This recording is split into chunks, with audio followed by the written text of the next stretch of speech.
नमस्कार।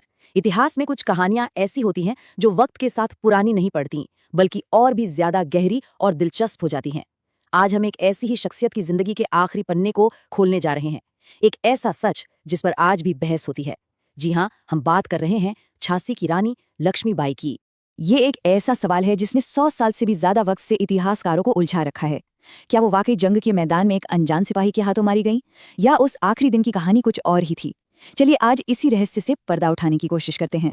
जरा इन शब्दों पर गौर कीजिए। ये शब्द किसी भारतीय ने नहीं कहे हैं। ये शब्द उस ब्रिटिश जनरल के हैं जिसका सिर्फ एक ही मकसद था, रानी को खराना। जब आपका सबसे बड़ा दुश्मन आपकी ऐसी तारीफ करे तो ये आपकी शख्सियत का सबसे बड़ा सबूत बन जाता है। सर ह्यू रोज जानते थे कि उनका सामना किसी आम बागी से नहीं है।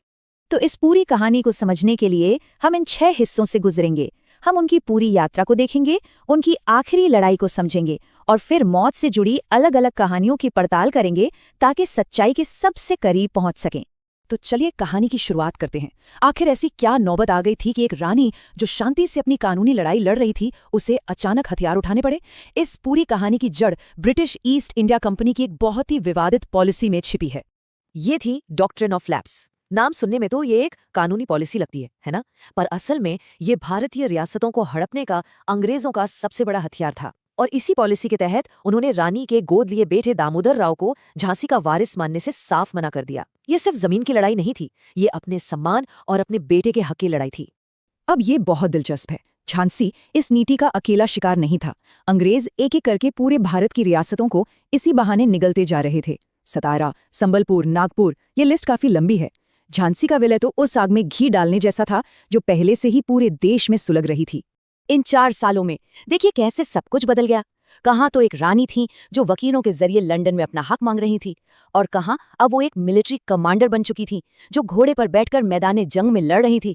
हर हार उन्हें उनकी आखिरी और सबसे बड़ी लड़ाई के और भी करीब ला रही थी। और यहीं से कहानी अपने सबसे अहम और नाटकीय मोड़ पर पहुंचती है। कालपी में हार के बाद जब सब कुछ खत्म लग रहा था, तब विद्रोहियों ने एक ऐसा दांव खेला जिसने कुछ वक्त के लिए अंग्रेजों के भी होश उड़ा दिए थे। ये किसी फिल्मी सीन से कम नहीं था। ग्वालियर जैसे मजबूत किले पर बिना एक गोली चलाए कब्जा कर लेना एक मास्टर स्ट्रोक था, और ये मुमकिन हुआ सिर्फ रानी लक्ष्मीबाई के नाम से। सिंधिया की पूरी फौज बगावत करके उनके साथ आ मिली। लेकिन यहीं पर एक बहुत बड़ी गलती हुई। जहां रानी चाहती थी कि फौरन लड़ाई की तैयारी की जाए, वहीं दूसरे विद्रोही नेता जीत का जश्न मनाने और खजाना लूटने में लग गए। और यही कुछ दिनों की देरी अंग्रेजों के लिए जिंदगी बचाने वाला मौका बन गई। और अब हम पहुंचते हैं कहानी के उस हिस्से में, वो आखिरी लड़ाई जो सिर्फ ग्वालियर का नहीं बल्कि पूरे मध्य भारत में क्रांति का भविष्य तय करने वाली थी। ये रानी लक्ष्मीबाई की जिंदगी की आखिरी जंग साबित हुई। तारीख थी 17 जून 1858। ग्वालियर के पास कोटा की सराय का मैदान। रानी लक्ष्मीबाई एक मर्द सैनिक की पोशाक में अपने घोड़े पर सवार खुद अपनी फौज को लीड कर रही थीं। वो किसी महल में बैठकर हुक्म नहीं दे रही थीं, वो सबसे आगे अपनी जान की बाजी लगाकर लड़ रही थीं। और फिर मैदान में उतरे ब्रिटिश सेना के सबसे खतरनाक घुड़सवार 8th हसर्स। ये अपनी रफ्तार और तलवारबाजी के लिए जाने जाते थे।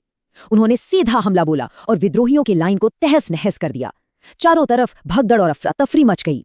और इसी जानलेवा हंगामे के बीच रानी लक्ष्मीबाई अपने कुछ सैनिकों के साथ दुश्मनों से घिर गईं। तो अब आता है सबसे बड़ा सवाल, उस दिन उस हंगामे में असल में हुआ क्या था?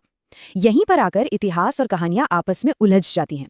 चलिए इन अलग अलग बयानों की गहराई से जांच करते हैं। जरा सोच कर देखिए, चारों तरफ धूल का गुबार है, तलवारें टकरा रही हैं, गोलियां चल रही हैं। ऐसे माहौल में जहां हर कोई अपनी जान बचाने में लगा है, वहां किसी एक इंसान के साथ आखिरी पलों में क्या हुआ, इसका 100% सही ब्यौरा मिलना लगभग नामुमकिन है। और यही वजह है कि रानी की मौत को लेकर इतनी अलग अलग बातें कही जाती हैं। हमारे सामने मोटे तौर पर 3 अलग अलग कहानियां हैं। पहली है ब्रिटिश आर्मी की रिपोर्ट, दूसरी है वो कहानी जो भारतीय चश्मदीदों और उनके परिवार वालों ने सुनाई, और तीसरी है वो अफवाहें जो उस वक्त जंग के मैदान में फैली थीं। तीनों में जमीन आसमान का फर्क है। तो सच क्या है? तो ये है अंग्रेजों का वर्जन। उनके हिसाब से रानी एक आम सैनिक की तरह लड़ते हुए मारी गई, और जिस सिपाही ने उन्हें मारा उसे ये पता तक नहीं था कि उसने किसे मार दिया है। उसके लिए वो बस एक और दुश्मन था, एक सीधी सपाट सैनिक की मौत। और दूसरी तरफ ये कहानी है जो हमें भारतीय सूत्रों से मिलती है।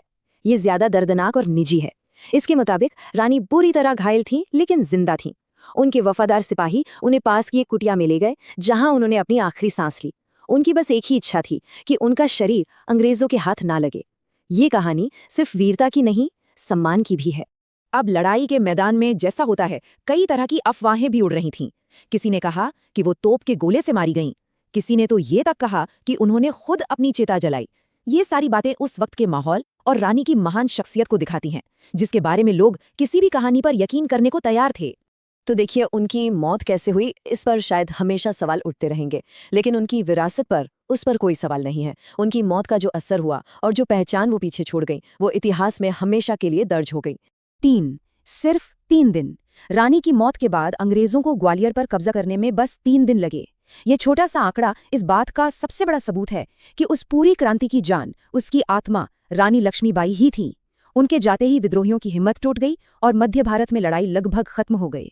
और ये बात सिर्फ भारतीय नहीं कह रहे थे, ये शब्द उनकी मौत के 20 साल बाद एक ब्रिटिश इतिहासकार कर्नल मैलिसन ने लिखे। वक्त के साथ उनके दुश्मन भी ये मानने लगे थे कि वो सिर्फ एक विद्रोही नहीं, बल्कि अपने देश के सम्मान के लिए लड़ने वाली एक देशभक्त थीं। उनकी कहानी ग्वालियर के मैदान पर खत्म नहीं हुई। असल में वहां से तो उनकी असली विरासत की शुरुआत हुई। वो आने वाली पीढ़ियों के लिए, आज़ादी के दीवानों के लिए हिम्मत और प्रेरणा का सबसे बड़ा प्रतीक बन गई। उनका नाम ही प्रतिरोध, आत्मसम्मान और बहादुरी का दूसरा नाम बन गया। और आखिर में ये सवाल बचता है, हम शायद कभी भी 100% यकीन से नहीं जान पाएंगे कि उन आखिरी पलों में क्या हुआ था, लेकिन शायद ये उतना ज़रूरी भी नहीं है। ज़रूरी वो कहानी है जो वो पीछे छोड़ गईं, अपने देश के लिए बहादुरी और आत्मसम्मान की एक ऐसी कहानी जो आज भी करोड़ों लोगों को हिम्मत देती है।